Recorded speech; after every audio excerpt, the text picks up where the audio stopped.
This is what happens when you work to change things, and first they think you're crazy, then they fight you, and then all of a sudden you change the world. Notorious scammer Elizabeth Holmes was once the youngest self-made female billionaire. Then, in the blink of an eye, her company was worthless and she lost it all, being heralded as, quote, the next Steve Jobs, to now finding herself facing serious criminal charges and decades in prison. Elizabeth Holmes was considered a hero, but when investors started to catch on that she built her empire almost entirely based on a lie, that lie found Elizabeth guilty of 4 out of 11 charges of fraud, wherein she could face up to 20 years in prison when she is officially sentenced. And now the Hulu series The Dropout, based on a podcast detailing the case, is widely spreading Holmes' lies and deception, giving it more publicity than ever. Elizabeth Holmes was born to be a fraudster. Her own dad went bankrupt after being accused of an accounting fraud scandal where they, using accounting loopholes, hid billions of dollars in debt from failed projects and dealings. Elizabeth came from some seriously old money. Her third great-grandfather founded the world's biggest yeast production company, and both her parents were involved in congressional politics and international trade. Holmes herself was creating and selling program-based businesses while she was still in high school. She learned how to speak Mandarin Chinese, and only partway through high school did she already begin attending Stanford University's summer Mandarin program. When she graduated high school, she attended Stanford, where she studied chemical engineering and worked as a student researcher and lab assistant in the School of Engineering, all within her freshman year. Her interests lay in laboratory research and medical engineering, and by the end of her freshman year, she was studying SARS.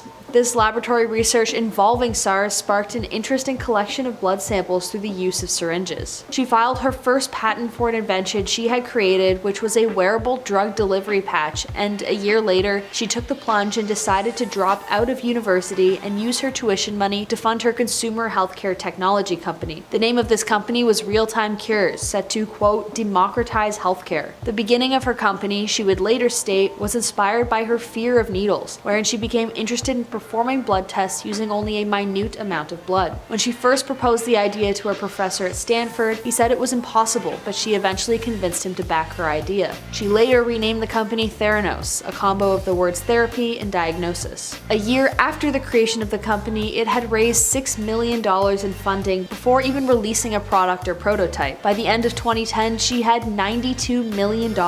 By the end of 2014, Theranos was valued at $9 billion and had raised more than $400 million in venture capital. Elizabeth was on top of the world. She featured on Forbes magazine as the world's youngest female self-made billionaire, and she featured on the Forbes 400. She was praised for, quote, this phenomenal rebooting of laboratory medicine, for her revolutionary idea of only using a few drops of blood in lab testing. But that's exactly what it was, just an idea. In 2015, a Wall Street journalist was tipped off about the fishiness of the whole operation. A medical expert who thought the experiments were off asked him to speak to a few ex-employees who became eventually whistleblowers. It wouldn't be long, however, before Elizabeth found out about the probe into her company, and she decided to launch a campaign to stop the journalist from publishing his findings. She threatened him legally and financially, but despite her threats, the journalist published the piece. He detailed the company's experiments, how the prototype they were touting around gave extremely inaccurate results, and how the results they had been promoting that came from the prototype actually came from commercially available blood sample machines. Elizabeth Holmes denied all the accusations and called the Wall Street Journal a tabloid. She appeared on television the night that article was posted and stated, quote, this is what happens when you work to change things. First they think you're crazy, then they fight you, and then all of a sudden you change the world. Then the trouble really started for Holmes. In 2016, a few months after the article was published, Elizabeth was caught operating a lab that had faulty equipment and used unsafe procedures. The findings meant that she was banned for 2 years from owning, operating, or directing a blood testing service. Although Theranos appealed the decision, Walgreens terminated their relationship with the company, and the FDA ordered the company to cease making its blood collecting device because it was both dangerous and didn't work. Then the lawsuits started cropping up.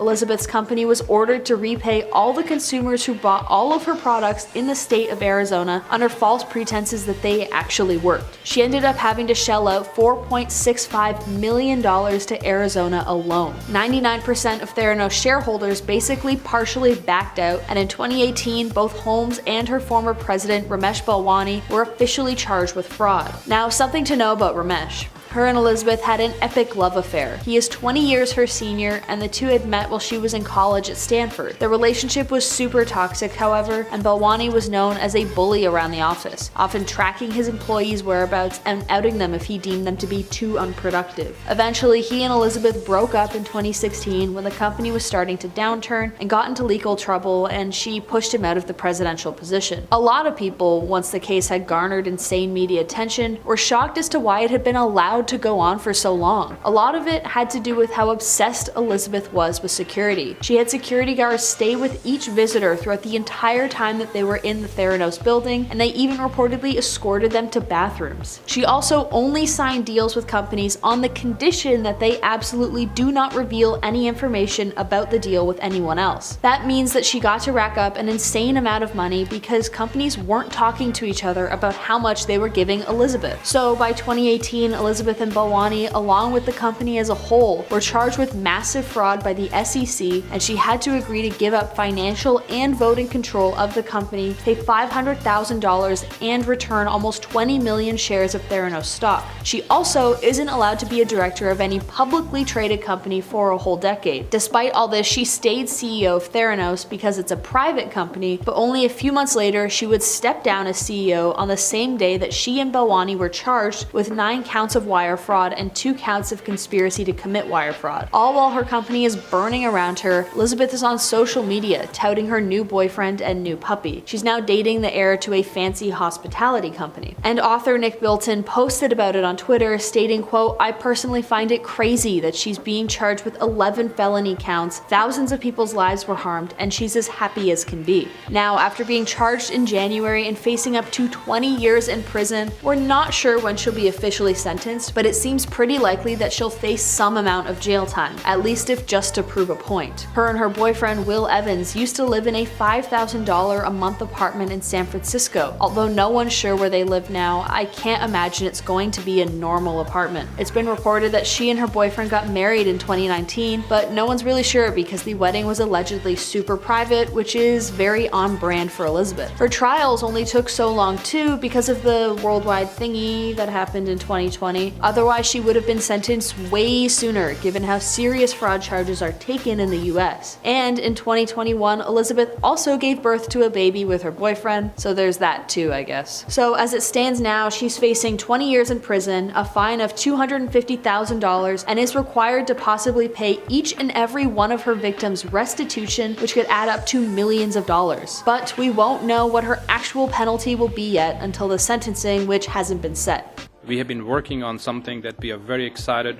to share with you, and something that we believe is magical. That's going to improve the quality of care. Ramesh Balwani, known more commonly according to his nickname Sonny, is the former president and COO of Theranos, who founded the company with his then-girlfriend Elizabeth Holmes. The company was built on a lie with the promise to revolutionize science. Starting in 2015, Theranos came under intense media criticism due to its questionable claims and practices. Eventually, they were ruined, with both Sonny and Elizabeth charged by the FBI for operating the business as a Ponzi scheme to defraud investors and patients. And now, the trial against Sonny that will likely see him in jail is underway. Ramesh was born in Pakistan before they moved to India due to religious persecution. Eventually, however, he and his family moved to the United States, where Sonny finished high school and entered into university in Austin, Texas. He began working for companies like Microsoft in the 90s and created a software development company that was purchased by a different company. This purchasing gave him $6 million in stock, which he held onto until he sold them for a cool $40 million, effectively making Sonny an extremely wealthy man. After he did so, he went back to school and got a master's degree in business at UC Berkeley in 2003. While at Berkeley, he met Elizabeth Holmes at the time, who was 18 years old and in her senior year of high school. She pursued an undergraduate degree at Stanford in chemical engineering but didn't complete it, instead choosing to drop out to focus on her new company, Theranos, full-time. A year after she started the company, Sonny joined and ran the day-to-day operations as its president. Although the company was a biomedical one, he had no training in biological sciences or medical devices. This became an issue due to the absence of medical experts on the company's board of directors. The company itself is a blood testing corporation, so not having any doctors on board made it difficult. Additionally, Sonny's behavior while working became infamous as he was extremely difficult to work with. He created such a toxic work environment that he became described by former Theranos employees as overbearing, uncompromising, and so concerned about industrial espionage that he verged on paranoia. Sonny became known as someone who used technical terms he didn't understand to appear more knowledgeable about medical science than he actually was. At one point, he misheard the term end effector, which is basically the claw device at the end of a machine, and he thought it was actually called endofactor, which isn't a word. He repeated the error and used it as a term throughout meetings and didn't notice when an employee used the word endofactor instead of end effector to make fun of him during their PowerPoint presentation. Then a Wall Street journalist decided to do some extra digging, and using a whistleblower in October 2015, he found that the blood testing device that the company had touted as a miracle scientific marvel provided inaccurate medical diagnosis and results. The machine frequently failed quality control checks and provided widely varying results, a finding that was corroborated in a report released in March 2016 by a federal science industry. In 2016, Theranos told regulators it had voided all test results from the machines from 2014 and 2015, as well as some other tests it ran on conventional machines. The Wall Street Journal article that exposed the company also found that the company was lying to patients and was more often than not using a traditional blood testing machine that was already commercially available rather than the one that they had created. In 2016, as the company was starting to crash and burn under the weight of the expose article, Elizabeth and Sonny were sent a warning letter after the CMS, basically the feds of lab safety, found that their lab in California was operating a horribly illegal blood testing lab. They also slapped Sonny specifically with a 2-year ban from owning or operating a blood lab after he refused to fix the problems related to the lab itself. They also decided to charge Theranos with fraud because they claimed that the US Department of Defense used their company's technology despite that just being a blatant lie. They also claimed to having a revenue stream of an estimated $100 million despite only making a total of $100,000 the year it was published in 2014. So in 2018, Sonny and Elizabeth were charged by the SEC with securities fraud for, quote, raising more than $700 million from investors through an elaborate years-long fraud in which they exaggerated or made false statements about the company's technology, business, and financial performance. Elizabeth decided to settle the case out of court without admitting or denying wrongdoing, but Sonny was still in litigation in 2019, following an investigation by the U.S. Attorney's Office in San Francisco that lasted more than 2 years. A federal grand jury indicated President Ramesh Balwani and Elizabeth Holmes on 9 counts of wire fraud and 2 counts of conspiracy to commit wire fraud. Prosecutors allege that Holmes and Balwani engaged in 2 criminal schemes, one to defraud investors and another to defraud patients. In March 2020, they decided that Sonny will try separately from Elizabeth, who in January of this year was found guilty of multiple counts of fraud. Sonny's trial began in March of this year with jury selection, but it keeps getting delayed. More on that later.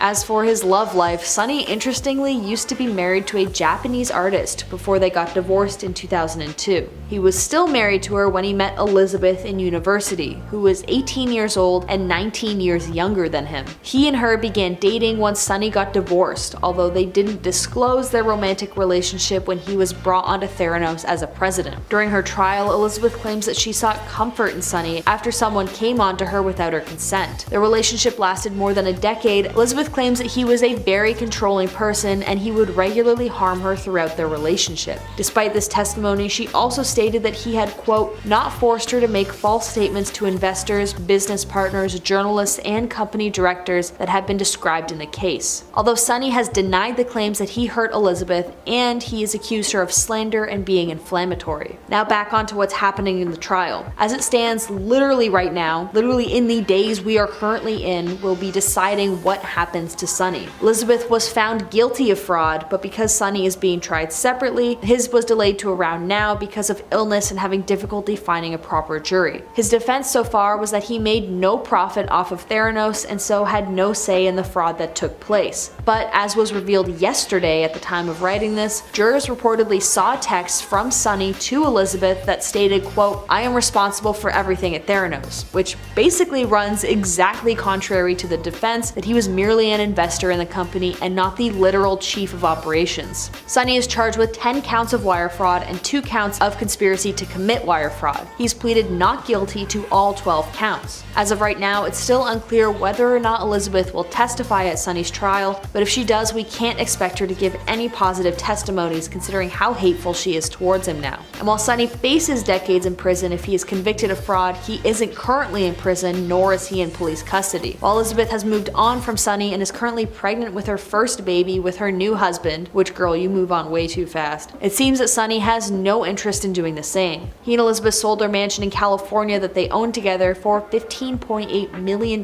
just last month. Either way, as the trial is still ongoing, there really isn't much I'm able to say, mostly because there isn't much being released. In such a high-profile case, it's unlikely that they'll release tons of details and evidence to the public while the judgment is still ongoing. I'd say once he is sentenced, which he definitely will be, that's when there will be more information to dissect about what exactly is going on in the courtroom. I predict that he will be found guilty and that Elizabeth will testify, but that's just my 2 cents.